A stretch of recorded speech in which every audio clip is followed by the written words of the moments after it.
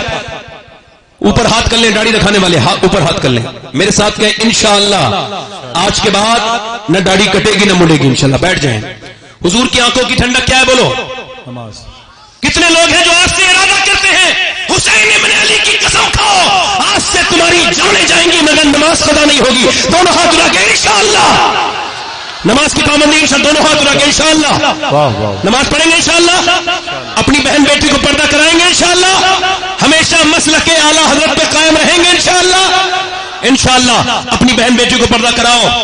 اور حضرات محترم آج سے اپنی زندگیوں میں تبدیلی لاؤ. کچھ سیکھو، کچھ بدلو اور مانا کہ اس چمن کو گلزار نہ کر سکے ہم. کچھ خار کم تو کر گئے گزرے جدر سے ہم. اور شکوے ظلمت شب سے تو کہیں بہتر تھا اپنے حصے کی کوئی شمع جلاتے جاتے. رابطے توڑ گیا وہ سارے آتے جاتے ورنہ اتنے تو مراسم تھے کہ آتے جاتے. اللہ ہم سب کو سلامت رکھے. توبہ کر لیں. استغفر اللہ رب من کل ذنب ما تب علیہ. لا الہ الا اللہ محمد رسول اللہ. میری زندگی کا مقصد تیرے دین کی سرفرازی. میں اسی لیے مسلمان، میں اس لیے نمازی.